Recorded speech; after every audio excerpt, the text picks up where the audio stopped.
एक आदमी की 3 करोड़ की घड़ी गलती से गहरे समुद्र में गिर गई। जब वह उसे खोजने के लिए गोता लगा रहा था तभी उसे समुद्र तल में कुछ अजीब सा दिखाई दिया। जब उसने रेत हटाई तो वहाँ एक प्राचीन पत्थर की बनी खंजर मिली। खंजर जंग लगी थी लेकिन फिर भी उसमें चमक थी और उसके हैंडल पर कीमती हीरे जड़े थे। उसे लगा यह खंजर बहुत महंगी होगी, इसलिए वह उसे लेकर जहाज पर लौट आया और अपने साथियों को साथ लेकर दोबारा समुद्र में उतरा। जल्द ही उन्हें एक भारी पत्थर मिला जिसे देखकर उन्होंने अंदाजा लगाया कि यहाँ जरूर एक डूबी हुई जहाज हो सकती है। उन्होंने तुरंत डिटेक्टर चालू किया और संकेत मिलने पर रेत हटाना शुरू किया। थोड़ी देर में वहाँ से एक 18वीं सदी की तोप निकली। भले ही वह आधी सड़ चुकी थी फिर भी उसका ऐतिहासिक महत्व था। फिर सभी ने मिलकर तोप को रस्सियों और ऑक्सीजन बैग की मदद से ऊपर लाने की कोशिश की। जब वे सतह के पास पहुंचे तो अचानक एक गश्ती नौका दिखाई दी। यह समुद्री पुलिस थी क्योंकि यह क्षेत्र प्रतिबंधित था। उन्होंने तोप को वहीं रोक दिया और एक साथी ने पुलिस को बातों में उलझाने की कोशिश की, लेकिन गलती से ऑक्सीजन पूरी तरह छोड़ दी गई जिससे तोप फिर से तेजी से नीचे गिर गई और एक साथी का हाथ उसके नीचे दब गया। अब सभी साथी मिलकर उसे बचाने की कोशिश करने लगे लेकिन उनकी ताकत काफी नहीं थी और ऑक्सीजन भी खत्म हो रही थी। ऐसे में पॉल ने जोखिम उठाते हुए बची हुई ऑक्सीजन बैग में भर दी और जान जोखिम में डालकर तोप को ऊपर उठाया। आखिरकार वे साथी को बचाने में सफल हुए और जब वे जहाज पर लौटे तो गश्ती दल अभी भी वहाँ था। सौभाग्य से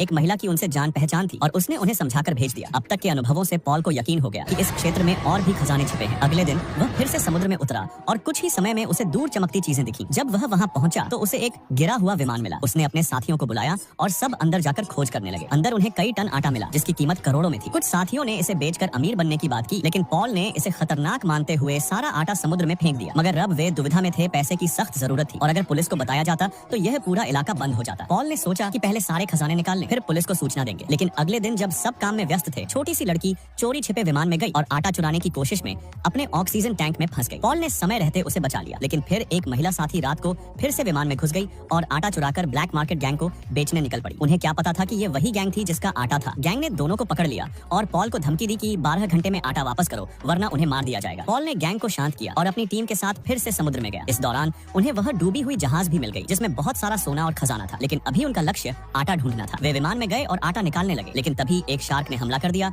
और उस महिला की जान चली गई। इसके बाद गैंग ने पॉल एंड टीम का पीछा किया। भागते हुए उनकी गाड़ी एक गाड़ी से टकरा गई। पॉल ने अपने साथियों को भेजा और खुद रुककर गैंग को रोकने की कोशिश की। उसने खजाने सौंपे लेकिन फिर भी उसे पकड़ लिया गया। गैंग का असली सरगना सांग बियो था जिसने अपने ही आदमी को मार दिया और पॉल को धमकी दी कि अगर उसने आटा नहीं लौटाया तो उसकी दोस्त को मार देगा। पॉल ने अपने दोस्त के साथ मिलकर योजना बनाई। उन्होंने आटे को समुद्र में फेंक दिया और गैंग को पानी में आने के लिए मजबूर किया। पानी में पॉल ने तीर कमान जैसे हथियार से गैंग पर हमला किया। खून के चलते शार्क वहां पहुंच गई और गैंग को मार डाला लेकिन तभी सरगना ने पॉल पर हमला कर दिया। दोनों में जबरदस्त लड़ाई हुई जिसमें पॉल ने उसका ऑक्सीजन टैंक तोड़ दिया और फिर विस्फोट कर दिया जिससे वह मर गया। आखिरकार पॉल और उसके साथी डूबी हुई जहाज के खजाने को निकालने में सफल हुए और